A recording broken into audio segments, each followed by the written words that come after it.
कितना आसान लगता है ना किसी सक्सेसफुल इंसान को देखकर ये कहना कि क्या किस्मत है इसकी, कितना पैसा, फेम, फैंस, सब कुछ तो है इसके पास। कहना पंजाबी आ गया दिल्ली आ।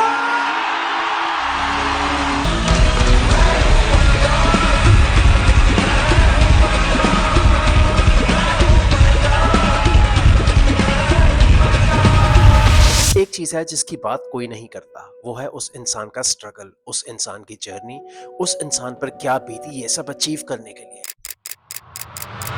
क्योंकि सबको सिर्फ सक्सेस दिखती है और हर कोई उस सक्सेस को पाना चाहता है पर उस स्ट्रगल को नहीं करना चाहता। और यहीं पर हम बात करने वाले हैं आज एक ऐसे लेजेंड की, उस लेजेंड के स्ट्रगल की, जिसकी सक्सेस तो आज हर किसी को दिखती है लेकिन उसके स्ट्रगल के बारे में कोई नहीं जानता। और वो लेजेंड है दिलजीत दोसांझ। अब एक बार सोच कर देखो, एक 11 साल का बच्चा पंजाब के पिंड दोसांझ कला में रहता है। अब एक दिन उस बच्चे का मामा आता है और कहता है इस बच्चे को मेरे साथ लुधियाना भेज दो। अब उस बच्चे से किसी ने नहीं पूछा कि जाना है या नहीं। तो तब ऐसा था कि उन्होंने बोला कि इसको मेरे साथ शहर भेज दो, तो मेरे पेरेंट्स ने बोला कि हाँ जी ले जाओ।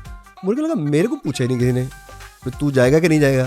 तो हालांकि मेरे मामा ही ने पूछा भी, इससे पूछ लो जो जाएगा, तो इन्हों की पूछना ले जाओ मैं क्या यार हद होगी। और वो बच्चा था दिलजीत दोसांझ। और वो बच्चा आज कोचेला में परफॉर्म करता है, जिमी फैलन के शो पे जाता है, जहाँ पर जाना एक बहुत बड़ी अचीवमेंट है। जहाँ पर बड़े से बड़े बॉलीवुड स्टार्स नहीं जा पाए, वहाँ दिलजीत दोसांझ पहुँच गया। वही दोसांझ कला गाँव का एक लड़का। न्यूयॉर्क टाइम्स स्क्वायर पे उसका बिलबोर्ड है। अब पंजाबी आ गया अबू धाबी।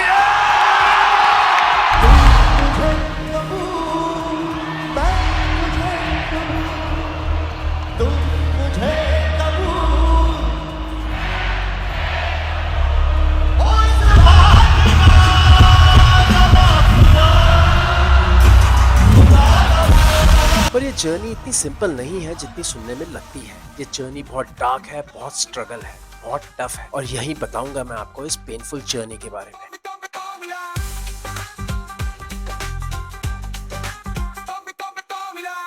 अब पंजाबी आ गया।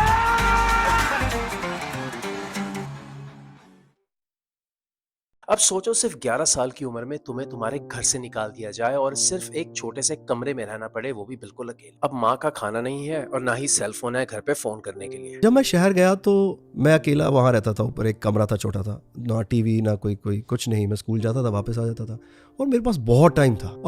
और ऐसे भी नहीं, मोबाइल फोन भी नहीं होते थे कि आप रोज फोन करो। अब हर वीकेंड पे घर नहीं जा सकते क्योंकि बात है पुराने जमाने की। बस तुम हो अकेले। और दिलजीत ने खुद कहा है इंटरव्यूज में that I had a traumatic and lonely childhood. वो इंसान 10 साल तक अकेला रहा लुधियाना में। But then there was something big coming, something big that the world was going to witness. अब जिस उम्र में इंसान को सबसे ज्यादा प्यार चाहिए होता है, उस उम्र में दिलजीत अकेला पड़ गया था। पर इस लेजेंड ने उसी टाइम पे एक चीज डिसाइड कर ली थी। उसने डिसाइड किया कि अगर ये दुनिया मुझे नहीं चाहती तो मैं इस दुनिया को मुझे चाहने लायक बनाऊंगा। और यहीं पर ये स्टोरी सबके लिए भी आती है। वो कहते हैं when there is a will there is a way. तो और इसीलिए कहते हैं कि अगर तुम्हारे सपने हैं तो उनके लिए एक काम करो, उन्हें बीच में नहीं छोड़ो। You have to work towards your goal. और इसका सबसे बड़ा एग्जांपल है दिलजीत। अब दिलजीत ने ये बात सोची और गाना शुरू कर दिया। अब दिलजीत के मामा जी जो उसे लुधियाना लेके गए, वो एक गुरुद्वारे में रागी थे। अब दिलजीत भी उनके साथ गाने लगा, सुबह शाम दिन रात सिर्फ गाता रहा। और 2004 में उसका फाइनली पहला एल्बम निकला, इश्क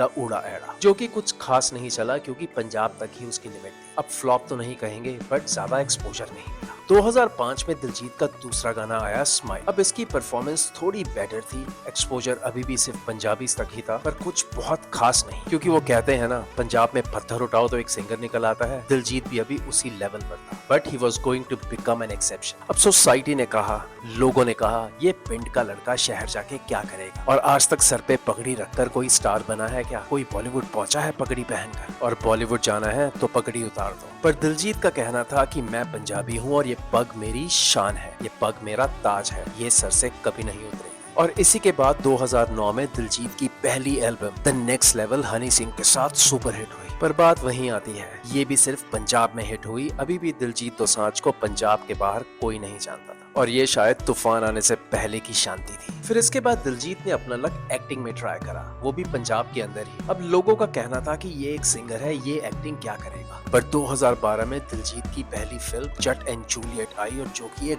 ब्लॉकबस्टर थी विद इन द पंजाब। और 2016 में फाइनली दिलजीत दोसांझ ने उसी पग के साथ, अपने क्राउन के साथ, अपने ताज के साथ बॉलीवुड में एंट्री मारी। अपनी पहली फिल्म उड़ता पंजाब शाहिद कपूर करीना कपूर के साथ, और अपनी पहली ही मूवी के साथ दिलजीत ने जीता बेस्ट मेल डेब्यू का फिल्म फेयर अवार्ड। वही बच्चा जो लुधियाना के एक कमरे में अकेला था आज फिल्म फेयर के स्टेज पे खड़ा था। पर दिलजीत का सपना सिर्फ इंडिया तक नहीं था, वो वर्ल्ड स्टेज तक जाना चाहता था, वही पग, वही क्राउन, वही ताज के साथ, अपनी आइडेंटिटी के साथ। और अब 2023 में दिलजीत ने कुछ ऐसा कर दिखाया जो आज तक इंडिया के बड़े बड़े स्टार्स तक नहीं कर पाए। दिलजीत कोचेला पहुंच गया, दुनिया का सबसे बड़ा म्यूजिक फेस्टिवल, वही फेस्टिवल जहां ब्लैक पिंक परफॉर्म कर रही थी, चार्ली XCX, किड लेरॉयस, दुनिया के सबसे बड़े सुपरस्टार्स, और उन्हीं के बीच स्टेज पर आया पंजाब की शान दिलजीत दोसांझ, पहला पंजाबी आर्टिस्ट, पहला इंडियन पंजाबी में, पूरे पंजाबी कुर्ते में, अब सर पे पगड़ी और हाथ में माइक, और सबसे पहले बोला पंजाबी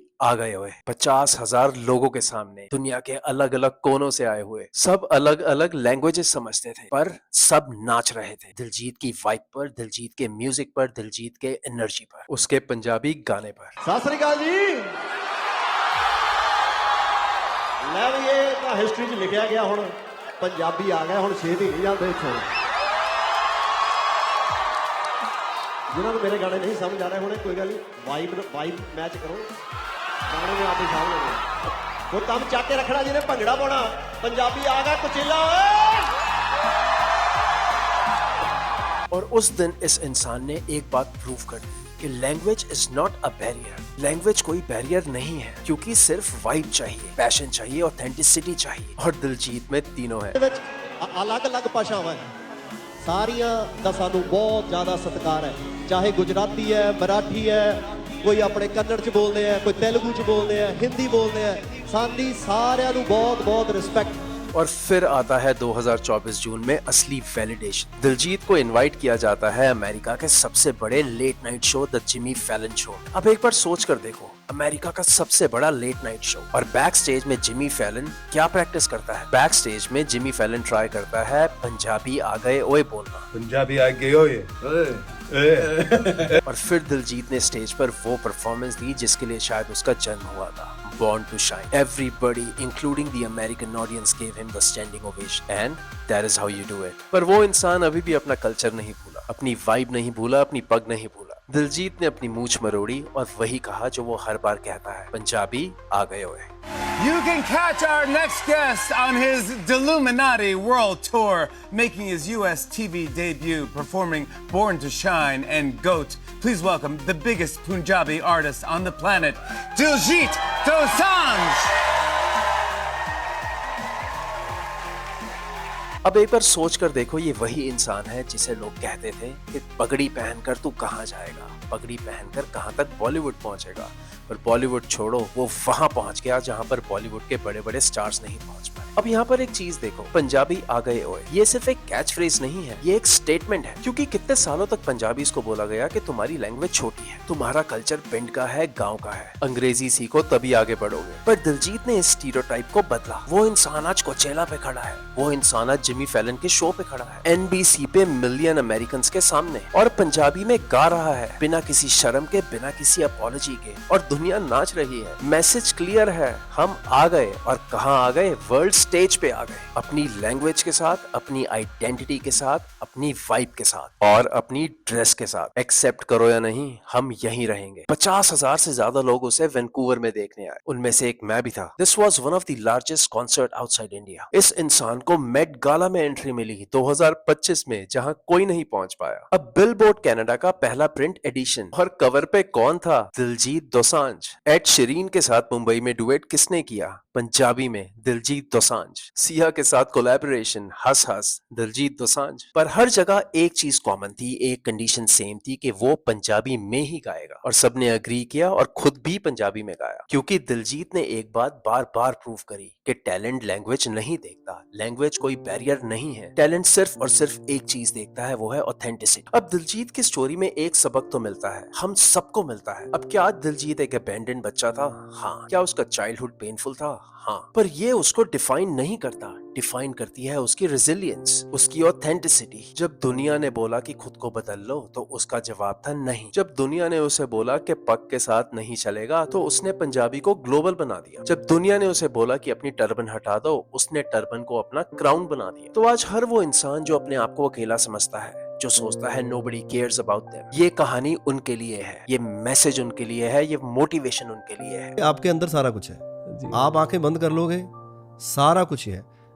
सच में आप आंखें बंद करोगे, आपको यूनिवर्स सुनेगा। आप एक बार बंद तो करके देखो, सच्ची सुनता है 101%। जो इंसान कहता है मैं इस दुनिया में कौन हूँ, मेरी क्या वैल्यू है, दिलजीत उनके लिए एक लिविंग प्रूफ है। क्योंकि तुम्हारा बैकग्राउंड तुम्हें डिफाइन नहीं करता, तुम्हारा दर्द तुम्हें वीक नहीं बनाता, तुम्हारी आइडेंटिटी ही तुम्हारी स्ट्रेंथ है। तुम बस अपने आप पे यकीन रखो, दुनिया तुम्हें खुद एक्सेप्ट करेगी और तुम्हें खुद को बदलने की जरूरत नहीं पड़ेगी और वैसे ही एक्सेप्ट करेगी जैसे तुम हो। पंजाबी आ गए ओए, ये सिर्फ दिलजीत नहीं कह रहा, ये हर वो इंसान बोल रहा है जो रिजेक्ट हुआ है, जो अकेला छोड़ा गया है, जिसको ये बोला गया यू आर नॉट इनफ। पर उस इंसान ने आज प्रूव कर दिया, मैं इनफ हूँ, मैं काफी हूँ और मैं दुनिया को दिखा दूंगा। अब दिलजीत ने दिखा दिया, अब तुम्हारी बारी है, क्योंकि स्टार्स बनते हैं डार्कनेस से और दिलजीत दोसांझ इसका लिविंग प्रूफ है। From dusk to stars. और मैं हूँ तरन, ये था तरन अनलीस्ट, यहाँ पे सिर्फ सच दिखाया जाता है। I post videos every week. If you like this video you can subscribe to my channel and press the bell icon.